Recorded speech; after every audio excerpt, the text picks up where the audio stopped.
ಆಗ ಅಜ್ಜಿ ತಿರುಗಿ ಹೇಳ್ತಾರೆ, ಆ ಬಸರಿ ಕಟ್ಟೆಯಲ್ಲಿ ಹುಟ್ಟಿ ಬೂದಿ ಕಟ್ಟೆಯಲ್ಲಿ ಮುಗಿಯುವ ಮೊದಲು ನಾವು ಓಡಾಡಿಕೊಂಡಿರುವ ಕಟ್ಟೆ ಬಾಳಿನ ಕಟ್ಟೆಯಲ್ಲವೇ?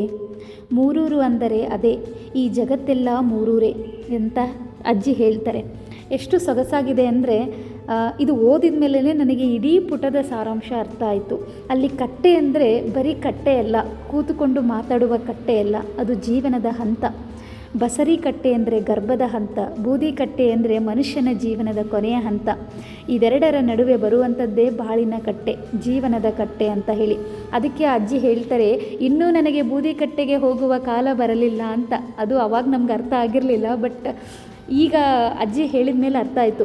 ಆವಾಗ ಮೊಮ್ಮಗ ಅಭಿಪ್ರಾಯ ಪಡ್ತಾರೆ, ನನ್ನ ಎಳೆಯ ಬುದ್ಧಿಗೆ ಜೀವನದ ಹುಟ್ಟು ಬದುಕು ಸಾವುಗಳನ್ನು ಕುರಿತು ಆಡಿದ ವಿನೋದ ಅರ್ಥವಾಯಿತು.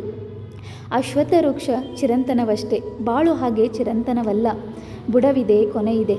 ಈ ವೃಕ್ಷ ಚಿರಂತನ ಎಂಬ ಭಾವನೆಯಿಂದ ಅವರು ಅದನ್ನು ಮೆಚ್ಚಿ ಅದರ ನೆರಳಿನಲ್ಲಿ ಹೆಚ್ಚಿನ ಹೊತ್ತನ್ನು ಕಳೆಯುತ್ತಿರಬೇಕು.